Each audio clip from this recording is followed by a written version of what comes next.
What's happening, guys? This is the big unit. You know, AEW seems to be making some moves.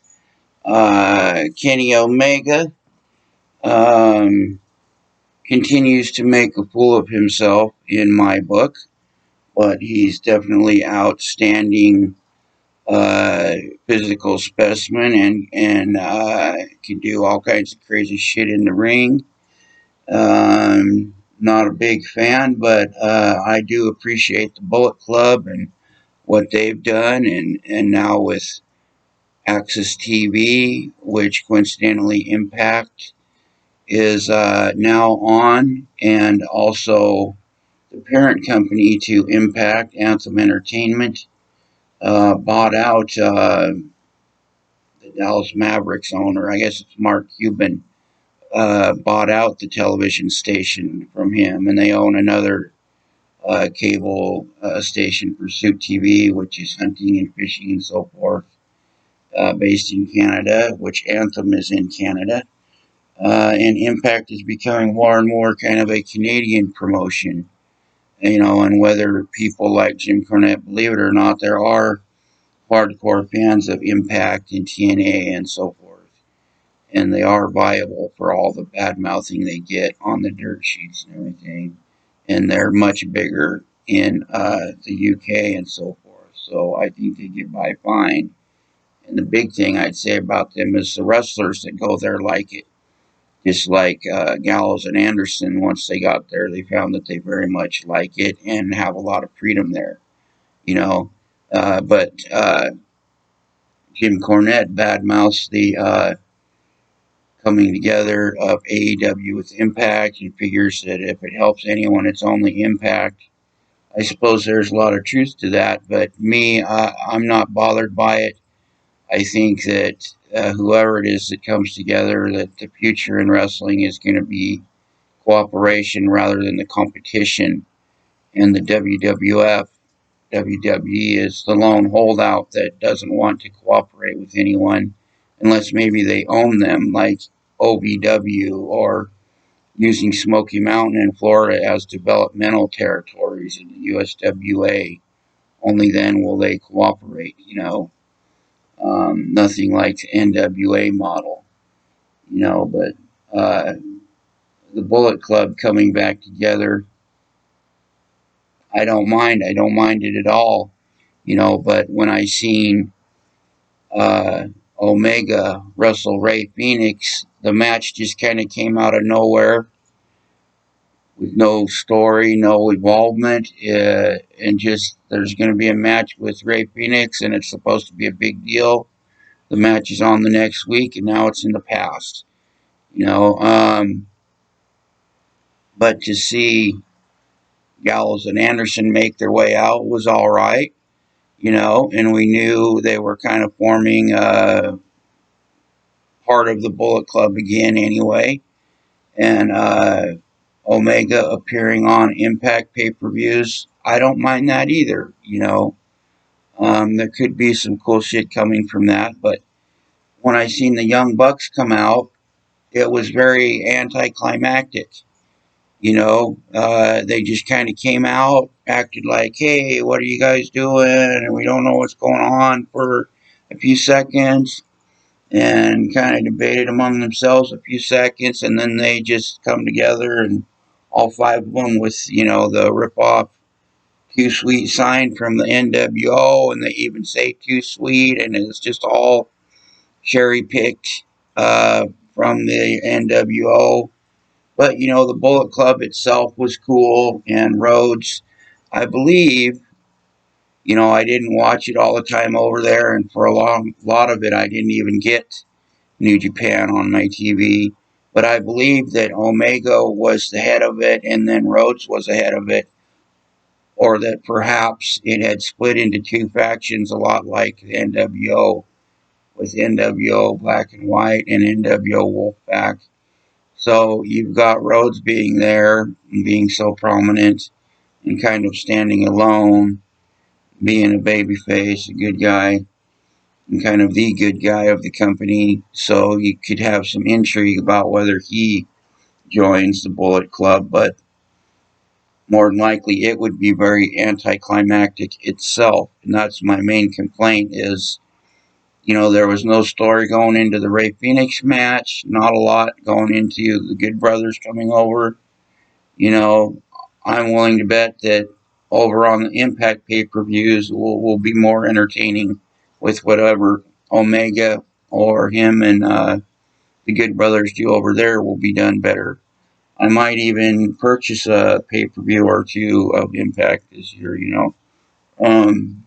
The last pay-per-view I purchased was All In, and really what compelled me to do that was more the NWA involvement and the rumors I was hearing of NWA coming back to TBS, which in my book, um, the people involved that were not NWA chose to go their own way and insert themselves into the TNT slot.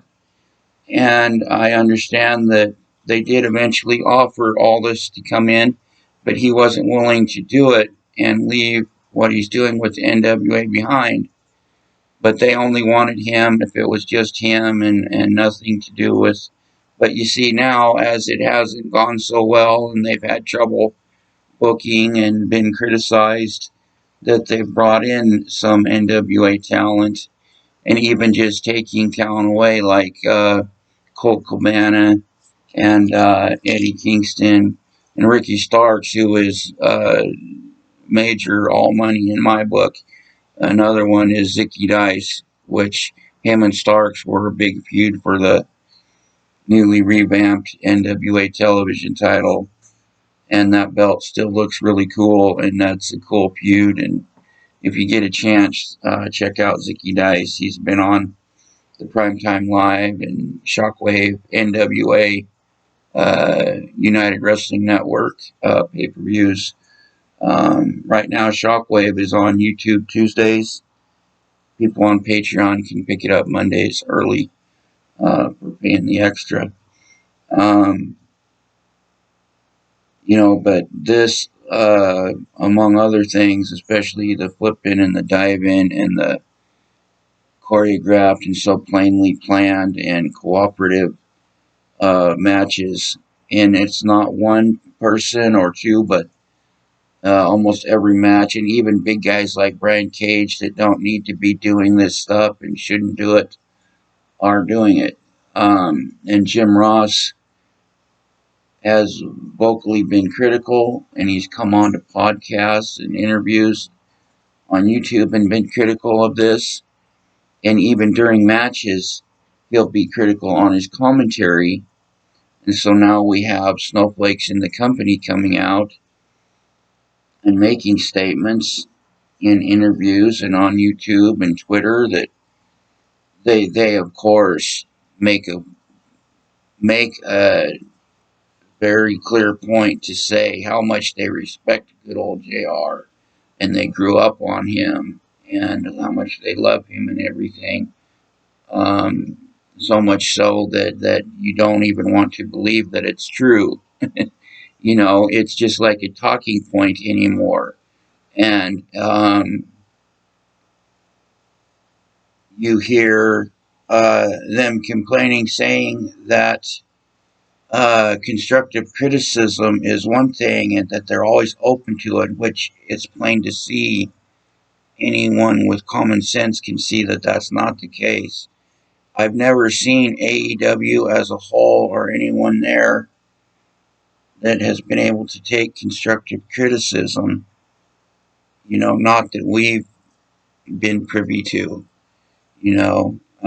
certainly behind the scenes, and a lot of things are done and said we don't see, but anything we see or hear about, I've not seen one instance where anyone there or the company as a whole has been able to handle even the best of constructive criticism with the best intentions, and I'm assuming that Jim Ross has exhausted every avenue he could and come with the very best of intentions, but was just shut down until finally he's so frustrated that he even mentions these things during his commentary on the program, hoping that maybe Tony Khan or whoever might hear it and might give him their ear, or that people might become frustrated enough and might give him their ear and actually listen to him. You know, when you have someone like JR working commentary, then that's like having a consultant there without having to pay a consultant fee. You know, it seems obvious to me, and I think even just average wrestling fans that have been a fan and a student of the business during their lives, that they need consultants. But it doesn't appear that that's something they've considered or gone out and done. And it's just more lack of common sense, lack of maturity, or good business practices. And most people want the very best for AEW, and feel very bad for this Brodie Lee incident and everything. And you know, even if he had COVID, that's irrelevant to me. And if they kept it quiet at the behest of the wife and the family, their medical and personal lives don't need to be public for any reason whatsoever. People seem to think that if it was COVID, that that's something that would be wrong if they kept quiet, and that's absurd to me. You know, if you were there and could be affected by it personally or whatever, that would be one thing. And I'm sure for anyone like that, that yeah, it's in the open, but that doesn't mean that it's in the open on Twitter or in newspaper articles or whatever. You know, but I do believe I'm going to check out the next pay-per-view. I think that Hard to Kill has already gone by, but if I can, I'm going to check that out on Impact. I got my big time stimulus uh, uh, package. Maybe I'll have that one thing as my little splurge. But you know, hopefully this thing goes somewhere. Hopefully they can grow up and listen to guys like Jim Ross that they have, and they can utilize their experience. And you know, they can take it from having, you know, I'll tune in and I'll watch one or two parts of the show. I'll DVR it and I'll watch the main event and things with Jericho or with Taz and the boys or Kingston, and you know, some of the bigger names or more competent people there, and I'll fast forward a lot of the crap, you know, is what I would just call it, the, you know, the chaff, you know. And they should be able to put together a 2 hour show that's watchable, and hopefully they get together and do that, you know. Well, this is a big unit, and I'm glad I'm back recording, and I'll try to keep a little something coming. Um, and Happy New Year, everyone. I hope you all can have great success meeting your New Year's goals. I managed to lose 17 pounds. I gained most of it back, but now I've lost about 16 to 18 pounds again. So I need to keep that off. And I've got a new nutritional app and everything I'm following. I got a speed bag and boxing gloves for Christmas. Maybe when I set that up, I'll make a little video of it and get my nutritional app figured out and my meals and a routine, and try to keep this going. I'm sure I'm not the only one with fitness and weight loss as a New Year's resolution. So God bless everyone and good luck with that, and wish me the best. All right, this is a big unit. I'd say go Hawks, but looks like they farted out, you know. But we got the division title this year, so, you know, go Hawks. All right.